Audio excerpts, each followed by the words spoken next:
You reach for coffee every morning thinking it kicks your metabolism into gear, and it does, a little. But here is the part that might bother you. There's a simple 2-ingredient drink sitting in most kitchens right now that works on your deep belly fat through a door coffee cannot even open. Same morning, same 5 minutes, a completely different effect on the fat wrapped around your organs. You have been told coffee is the fat-burning drink. For years that was the story. But the science points somewhere else, and it points there for a reason most people never hear. The drink is green tea with a squeeze of fresh lemon. That's it, 2 things. And the reason it can outwork your coffee on visceral fat is not magic, and it's not a trick. It's one specific chemistry problem, and lemon happens to be the fix.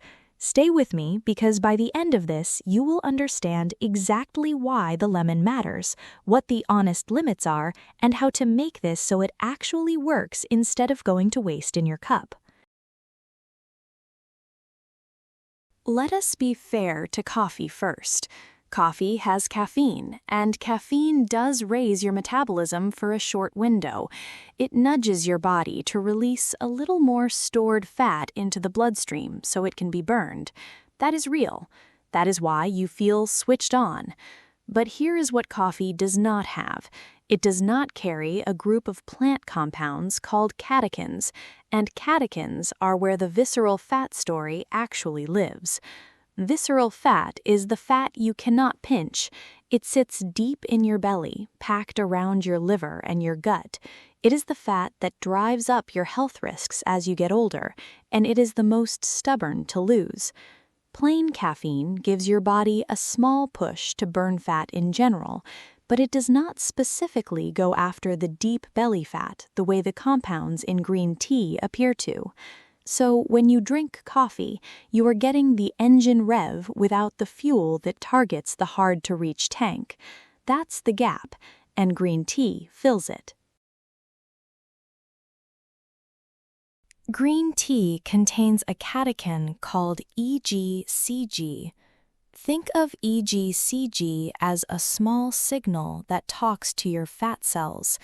In simple terms, it leans on an energy switch inside your cells, often called the master fuel sensor.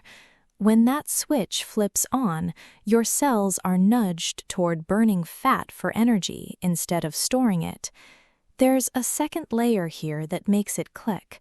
When that fuel sensor flips on, it does 2 things at once. It tells your cells to pull stored fat out and burn it, and it quietly tells them to stop building new fat. So you're not just spending fat faster, you're slowing the rate at which your body packs more away.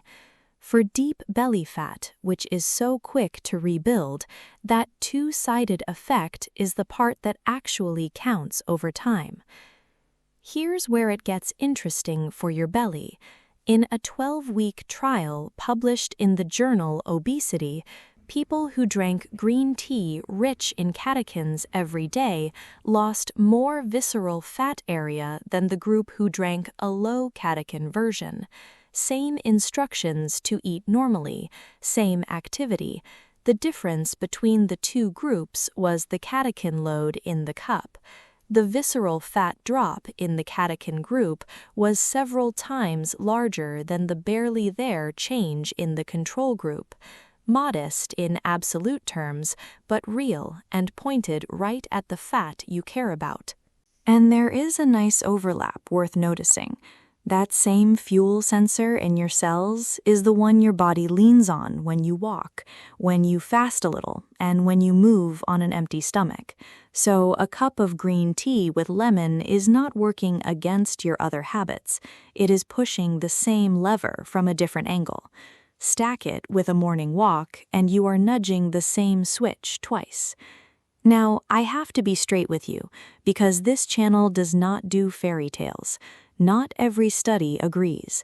Some trials gave people catechins and saw almost no change in weight or belly fat. The results swing depending on the dose, how long the study ran, and whether caffeine was in the mix. The honest reading is this. Green tea catechins help with visceral fat, but the effect is modest, not dramatic. We're talking about a useful edge over months, not pounds melting off in a week. Anyone promising more than that is selling you something. So why bother? Because a modest, steady edge that costs you pennies and 5 minutes is exactly the kind of thing that quietly works over a year. That is how deep fat actually comes off, slowly and through real mechanisms. Here is the problem that almost no one explains, and it is the whole reason this video exists.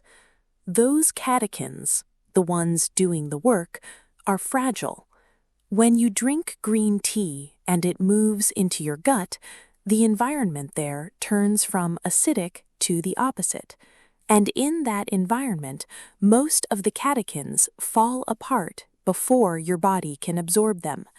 Studies that mimic digestion found that under 20% of the catechins survive the trip. More than 80% are lost. Sit with that for a second. You drink your green tea, you feel virtuous, and 4/5 of the active compound never makes it into you. That is why a lot of people drink green tea for months and feel like nothing happened. They were not wrong about the tea, they were missing the second ingredient. This is the part that ties it together. Researchers tested what happens when you add different things to green tea before it goes through digestion. Milk, preservatives, and citrus juice all went into the experiment. Citrus won, and lemon won the most. When they added lemon juice, the amount of catechins that survived digestion jumped dramatically. In that study, lemon helped keep around 80% of the catechins intact through the gut, compared to under 20% on their own. The vitamin C in the lemon acts like a bodyguard. It shields the fragile catechins from breaking down in that harsh gut environment, so far more of them reach the point where your body can take them in. Think of it like this. The green tea brings the workers. The lemon makes sure the workers actually show up to the job instead of quitting at the door. One ingredient without the other leaves most of the benefit on the table. And lemon was not a random winner. The researchers tried orange, lime, and grapefruit too. All of them helped because all of them carry vitamin C and other protective compounds. But lemon came out on top for keeping the catechins whole. So if you only have another citrus on hand, it still helps. Lemon is simply the best of the group, and it is usually the one already sitting in your kitchen. Now, the honesty ceiling again, because you deserve it. This survival finding comes from lab studies that copy digestion in a controlled setting. They are strong and they are consistent, but they are not the same as a long human trial measuring belly fat with lemon versus without. The science here is very promising, not fully sealed. What we can say fairly is this. Adding lemon clearly protects more of the active compound. The cost is nothing, and the downside is basically zero. That makes it a smart bet, not a guarantee. Let me give you the practical version so none of this goes to waste. Use real brewed green tea, not a sugary bottled drink. The bottled ones often have very little catechin left and a lot of sugar, which works against you. Loose leaf or a plain tea bag is perfect. Do not pour boiling water straight on it. Water that is too hot makes the tea bitter and can damage the delicate compounds. Let your kettle sit for a minute after it boils, then pour. Around the temperature just below boiling is the sweet spot. Steep it for about 3 minutes. Then, and this matters, let it cool for a moment before you add the lemon. Squeeze in fresh lemon, about half a lemon per cup. Fresh, not from a sweetened bottle. That squeeze is your catechin bodyguard. On timing, Morning works well for most people because it pairs nicely with a light walk or your normal morning movement, when your body is already leaning on fat for fuel. If green tea on a truly empty stomach bothers you, have it after a light breakfast. It still works. And here is the realistic dose. So if you are serious about the belly fat angle, think of this as a 2 to 3 cup a day habit, with lemon in each, not a single morning sip that fixes everything. A quick, honest word, because this channel does not pretend everything is for everyone. The acid in lemon can be hard on sensitive stomachs and, over time, on tooth enamel.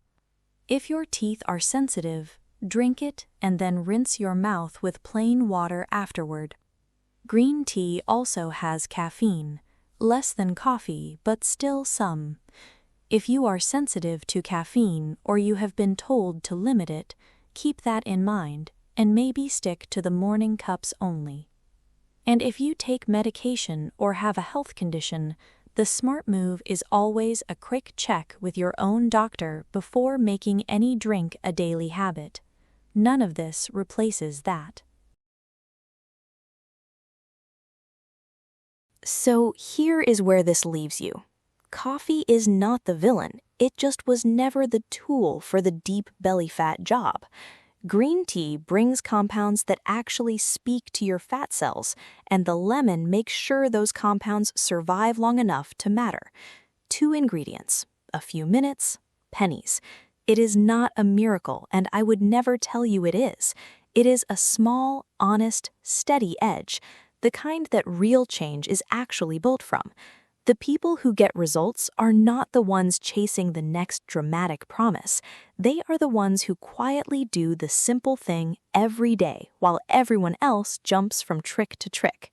Tomorrow morning, before you reach for the coffee out of habit, try the cup that brings the right workers and make sure they show up.